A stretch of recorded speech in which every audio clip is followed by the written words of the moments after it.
Imagínate encender la televisión un domingo por la tarde en 1989. Estás buscando algo ligero para pasar el rato y sintonizas un programa de concursos familiar. Luces brillantes, aplausos grabados, un público sonriente. En la pantalla, un participante común y corriente, un poco tímido, responde las preguntas del presentador con total tranquilidad. Cuando le preguntan sobre sus pasatiempos, él sonríe a la cámara y responde con una voz pausada que le fascina el buceo en las costas locales. Dice que conoce los rincones más profundos y apartados de la playa. El episodio termina, el hombre pierde, se despide y regresa a su vida un domingo cualquiera. Sin embargo, pocos días después, ocurre algo sumamente extraño. La cadena de televisión recibe una orden directa. La cinta máster original de ese programa es confiscada de inmediato. Los archivos son sellados y la emisión desaparece por completo de la programación, como si nunca hubiera existido. Durante casi 20 años, nadie entendió por qué ese fragmento de televisión familiar fue sepultado bajo el más estricto secreto de Estado. Los pocos que recordaban haber visto al hombre del buceo pensaban que se trataba de un simple mito urbano, un programa perdido más de la televisión. Hasta que llegó el año 2006, una unidad de élite de la policía comenzó a revisar crímenes atroces sin resolver de los años 80. Asesinatos brutales en granjas aisladas, cuerpos abandonados y el asalto salvaje a un grupo de adolescentes en medio de la noche. Todos los casos compartían un patrón escalofriante, pero ninguna pista. El único cabo suelto era un retrato hablado, un dibujo a lápiz frío y perturbador del rostro del asesino. Cuando un detective cruzó los archivos y comparó ese dibujo con los pocos segundos que un espectador había logrado grabar en su videocasetera antes de que el programa fuera borrado de la faz de la tierra, se les congeló la sangre. El dibujo del retrato hablado y el hombre que participó en ese programa eran el mismo hombre. Aquel sujeto de mirada tranquila que sonreía ante millones de familias y hablaba con calma sobre sus zonas favoritas de buceo. Era un monstruo real, un asesino en serie que utilizaba precisamente esos mapas y esos rincones apartados de la playa para acechar a turistas, cazarlos con una escopeta y acabar con ellos en la absoluta oscuridad. Aquel programa no se perdió por un error técnico. Se convirtió en la prueba forense de que un psicópata estuvo jugando y sonriendo frente a las cámaras mientras la policía pisaba los cadáveres de sus víctimas. Hoy en día, el programa completo sigue maldito y bajo llave, pero si logras encontrar esos escasos segundos que sobrevivieron en internet y miras fijamente los ojos de ese hombre mientras habla de la profundidad del mar, vas a sentir el verdadero peso del suspenso, porque estás viendo a un depredador presentándose ante el mundo semanas antes de volver a salir de cacería. Octubre de 1999. Imagina despertar una mañana en tu casa, abrir la ventana para respirar el aire fresco y notar un olor extraño. Al principio es casi sutil, casi imperceptible.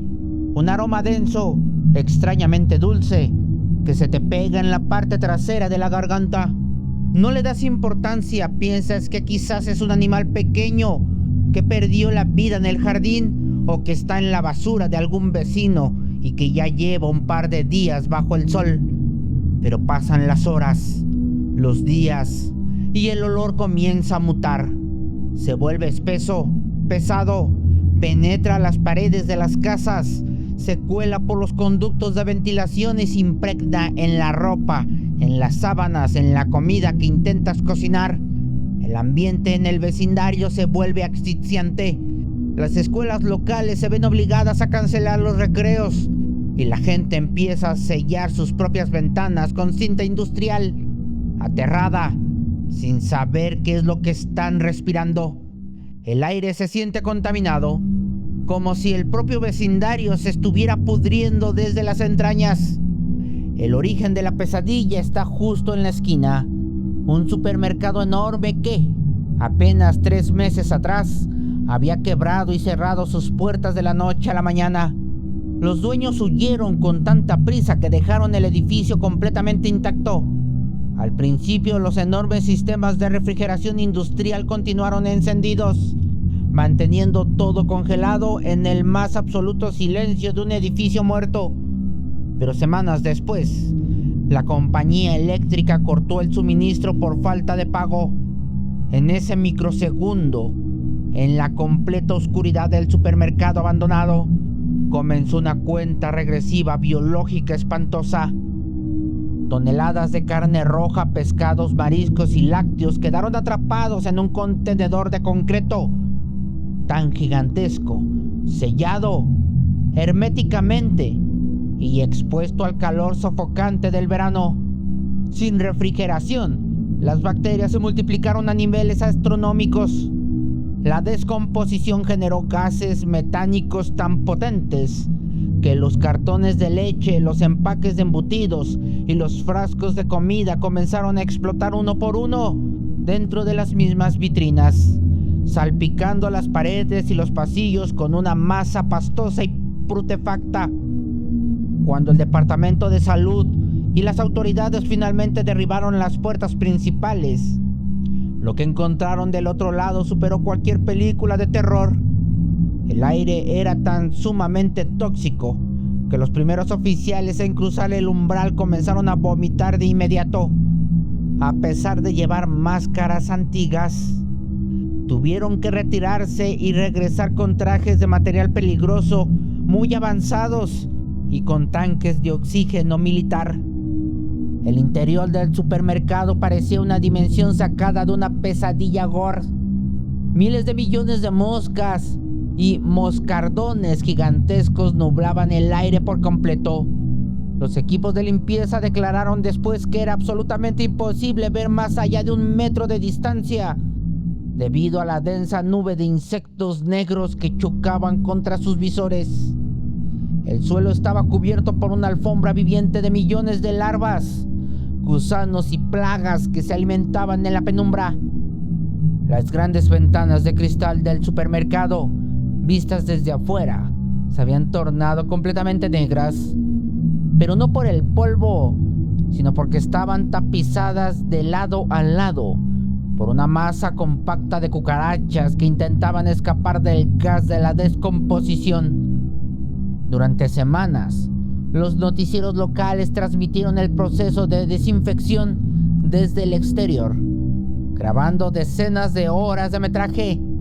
Sin embargo, poco después de que el sitio fuera limpiado e incinerado por completo, la gran mayoría de esos videos desaparecieron de los archivos de las cadenas televisivas. Se convirtieron en los lots media. Los ejecutivos decidieron censurar y destruir las grabaciones del interior de aquel establecimiento, porque las imágenes de la degradación orgánica eran tan explícitas y revulsivas que violaban las normas de salud mental y transmisión pública. Decidieron que el mundo no debía ver lo que pasa cuando dejas que la podredumbre consuma un lugar en absoluto secreto. Hoy en día, el edificio fue remodelado y otra tienda opera en ese mismo lugar, pero los vecinos más antiguos aseguran que algo te eriza la piel cuando el sol del mediodía calienta el asfalto con demasiada fuerza. De las grietas del suelo todavía emerge el aire denso, dulce y nauseabundo de aquel olor vacío en ese supermercado que se estaba pudriendo. 15 de abril de 1989. Una tarde soleada en Inglaterra que prometía ser una fiesta de fútbol se convirtió en cuestión de minutos en una trampa mortal de la que nadie podía escapar. Debido a retrasos masivos en el transporte, miles de aficionados llegaron exactamente al mismo tiempo a los torniquetes de acceso del estadio. Afuera, la presión humana empezó a volverse peligrosa. La policía, completamente superada por la situación, Sin un plan de contingencia y rozando el pánico, tomó una decisión catastrófica. Ordenó abrir una enorme puerta metálica de salida para desahogar la calle. Lo que no pensaron es que esa puerta conducía directamente a un túnel subterráneo, estrecho y completamente oscuro, que bajaba hacia la sección central de las gradas.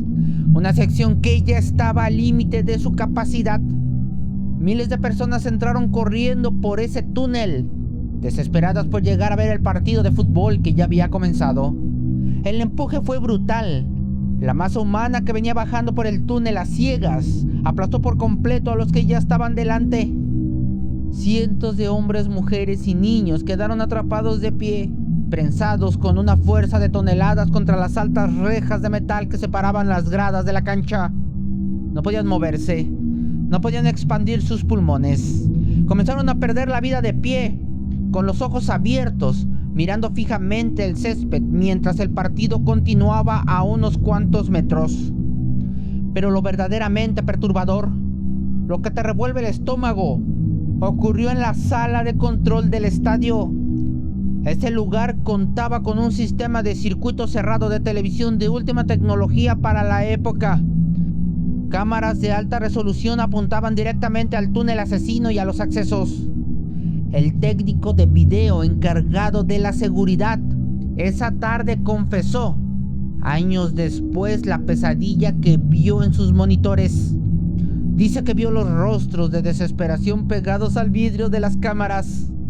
Vio cómo los cuerpos se acumulaban en el suelo dentro del túnel mientras la policía, en una confusión absoluta, bloqueaba las salidas de emergencia pensando que los aficionados intentaban invadir la cancha de forma violenta. Los oficiales empujaban a la gente moribunda de vuelta a la masa de aplastamiento. Esa misma noche, tras confirmarse que casi un centenar de personas habían perdido la vida en el lugar, el técnico de video entró a la sala de control. Extrajo meticulosamente las cintas originales del sistema para evitar que el software las borrara de forma automática y las guardó bajo llave en el armario de resguardo por la policía. Eran la prueba definitiva, el registro extractor del horror. Al día siguiente, el armario fue abierto. 2 de las cintas más importantes de aquella tarde habían desaparecido. Cassettes de videos completos que apuntaban directamente a la entrada del túnel y que contenían las imágenes de las órdenes policiales y los momentos más crudos de la asfixia masiva, se desvanecieron en el aire. La prueba de lo que había ocurrido ya había dejado de existir. La policía local manipuló la narrativa de inmediato, culpando a las víctimas en los periódicos y diciendo que los aficionados eran criminales ebrios que habían tirado la puerta. Las cintas borradas se convirtieron en los media más resguardados del gobierno británico. Un secreto sucio destinado a proteger la reputación de los altos mandos a costa del dolor de 97 familias. Décadas después se descubrió el encubrimiento y se alteraron las sentencias, pero esas 2 cintas originales, las que capturaron los últimos segundos de vida dentro de ese túnel oscuro, jamás aparecieron. Siguen ocultas hasta nuestros días en algún sótano de gobierno, un archivo maldito que demuestra cómo el poder prefiere borrar la evidencia antes que admitir que dejó morir a los suyos. Año 1928. Estamos en los inicios de Hollywood, en una época dorada pero despiadada, donde no existían las pantallas verdes, los efectos digitales ni las leyes modernas de protección al trabajador. Si un director quería mostrar una explosión, tenía que hacer estallar dinamita real. Si quería mostrar un peligro, el peligro tenía que estar ahí. Ese año, un director sumamente ambicioso comenzó la filmación de una superproducción bíblica sobre el Arca de Noé. Quería crear la película más grande jamás vista, y para el clímax exigió que la escena del diluvio universal fuera aterradoramente real. Mandó construir un set colosal que simulaba un templo antiguo lleno de enormes columnas de piedra y de madera pesada. En la parte superior, instaló tanques gigantescos diseñados para almacenar más de 2 millones de litros de agua. Abajo, en el suelo del set, colocó a cientos de extras, hombres y mujeres que necesitaban un sueldo y que confiaban ciegamente en la producción. Antes de gritar la palabra acción, el director de fotografía se percató del peligro evidente. Se acercó al director y le advirtió que la presión hidráulica de semejante masa de agua iba a demoler las estructuras de utilería pesada, aplastando a la multitud que estaba abajo. Le suplicó que usara miniaturas, pero el director, obsesionado con el realismo y con un ego desmedido, ignoró la advertencia por completo. Dijo textualmente que si los actores querían hacer arte, debían estar dispuestos a correr riesgos y quizás perder la vida, que era el riesgo del arte. Los extras se colocaron en sus posiciones. Nadie les avisó la cantidad de agua que iba a caer sobre sus cabezas. Cuando las compuertas superiores se abrieron, el agua no fluyó como una tormenta, cayó como un bloque sólido de demolición. El impacto inicial destrozó las pesadas columnas del templo al instante, convirtiendo la madera y la piedra en proyectiles que golpearon los rostros y los cuerpos de los extras.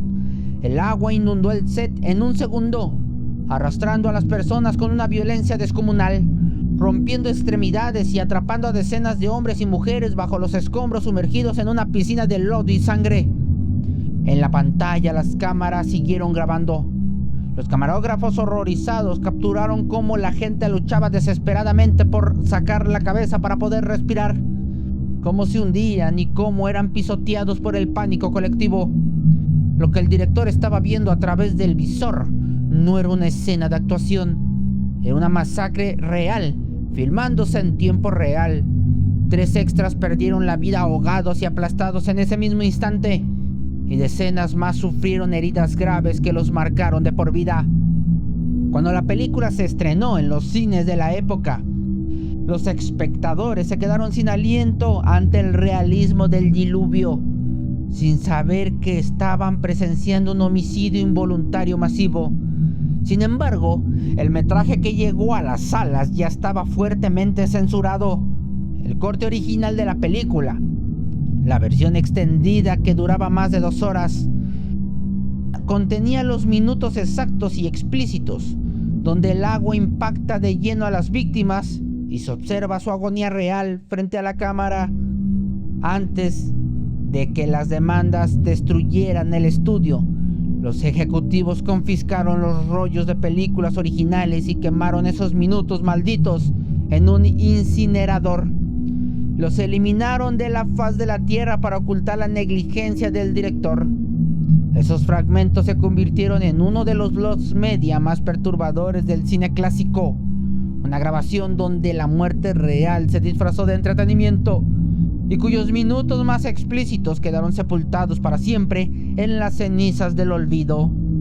Julio del año 2019. Las redes sociales son para muchos adolescentes un refugio del mundo real. Una joven de apenas 15 años que batallaba constantemente con la ansiedad y los problemas para socializar en persona, encontró en internet un espacio para ser ella misma. Ahí conoció a un chico de 21 años que vivía a menos de 1 hora de su casa. Al principio, él parecía el amigo ideal, atento, protector, siempre dispuesto a ayudarla, al punto de asistir como su acompañante a su fiesta de graduación. Pero detrás de esa fachada de timidez y cortesía se escondía una mente obsesiva y posesiva.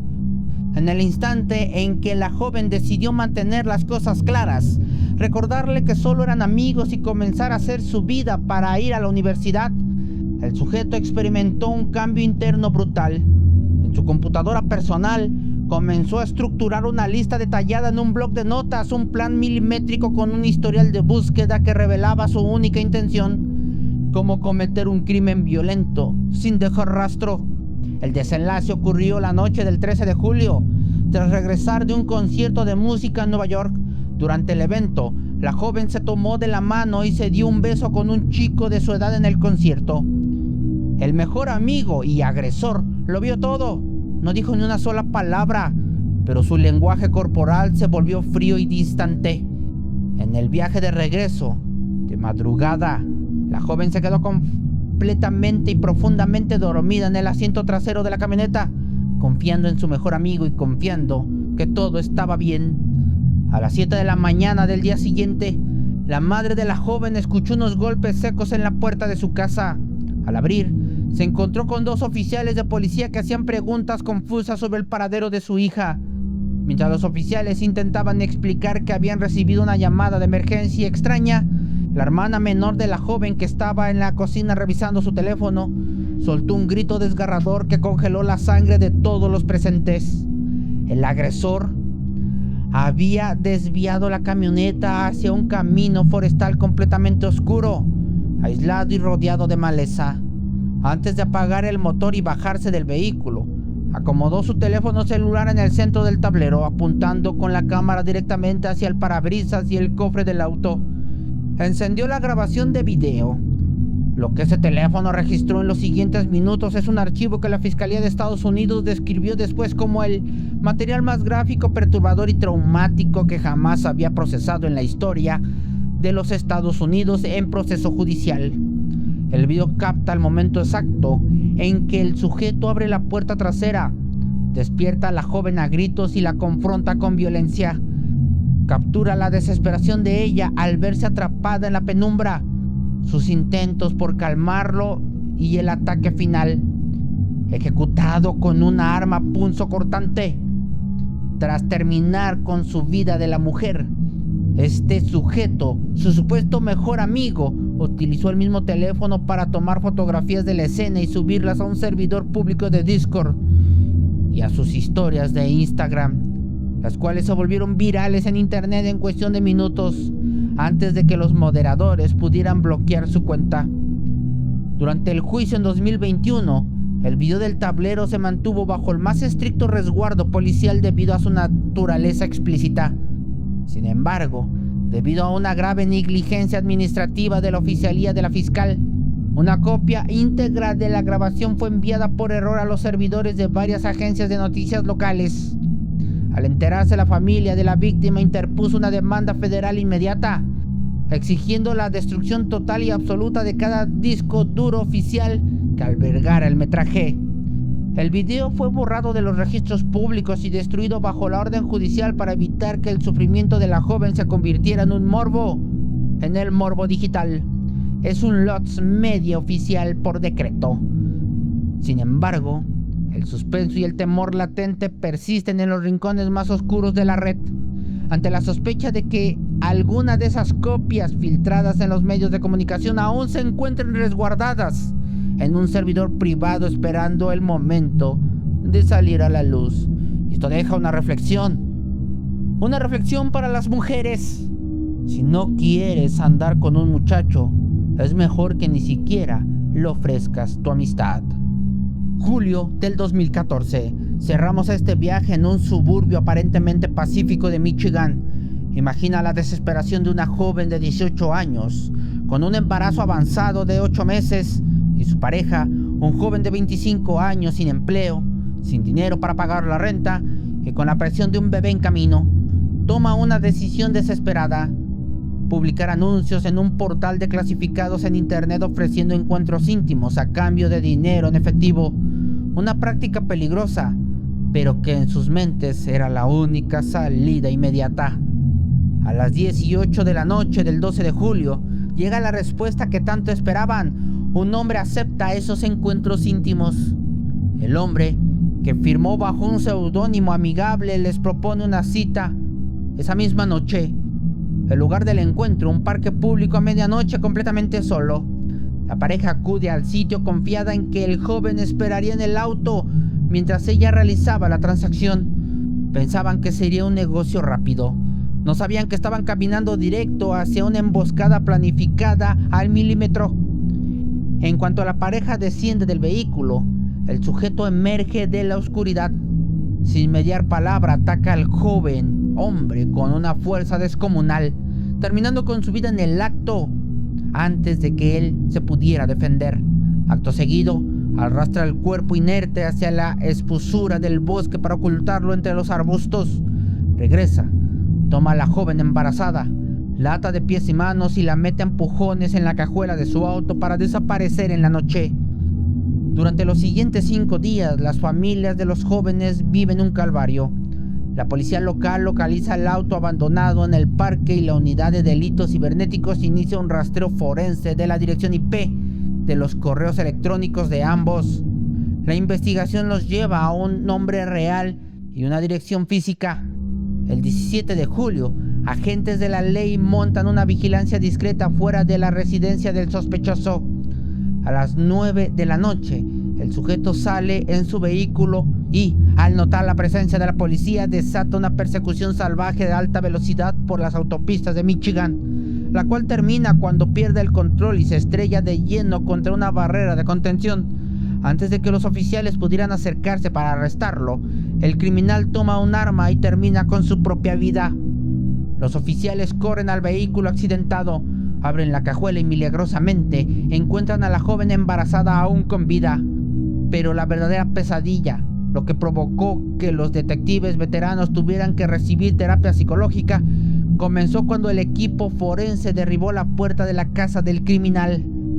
Dentro de la propiedad se recolectaron más de 400 evidencias físicas de una mente completamente enferma: cuerdas de grado militar, cuchillos quirúrgicos, espadas, una jaula de hierro y un sótano que había sido modificado de forma arquitectónica. Las paredes del sótano estaban recubiertas con paneles de aislamiento acústico profesional para evitar que los gritos se escucharan en el exterior. El suelo tenía cadenas ancladas al concreto y una estructura diseñada para el cautiverio prolongado. Pero el hallazgo más escalofriante fueron las cámaras de vigilancia fijas que el sujeto había instalado en cada esquina de ese sótano. Al revisar los discos duros, la policía descubrió que el criminal se había grabado a sí mismo durante días previos, documentando con frialdad cómo preparaba la habitación de tortura. Lo peor de todo, las cámaras grabaron de forma ininterrumpida los 5 días de cautiverio de la joven embarazada. Registraron cada segundo de su sufrimiento, sus súplicas por su vida y la de su hijo, y la crueldad absoluta a la que fue sometida mientras la policía afuera esperaba una orden de cateo. Llegaron demasiado tarde para evitar el horror. El video completo de ese sótano fue catalogado inmediatamente por el Tribunal de Justicia del país como un peligro para la salud mental pública. El juez dictaminó que el contenido era una maldad tan pura y explícita que ningún ser humano debía presenciarlo. Bajo una orden judicial directa, los discos duros y las cintas originales fueron destruidos en un incinerador gubernamental para proteger la dignidad y la cordura de la sobreviviente y para venerar la memoria del joven asesinado. Es un lost media definitivo. Borrarlo del plano físico por mandato de la ley. Un archivo maldito que ya no existe en ningún servidor, recordándonos que el suspenso más aterrador no es el que se esconde en la ficción, sino el que se queda grabado entre las 4 paredes de un sótano oculto. Quiero agradecer a todos los que nos han apoyado desde el inicio de este canal. Gracias a todos ustedes. Dios les bendiga. Seguimos adelante. Zona del Terror no ha muerto. Sigue con vida.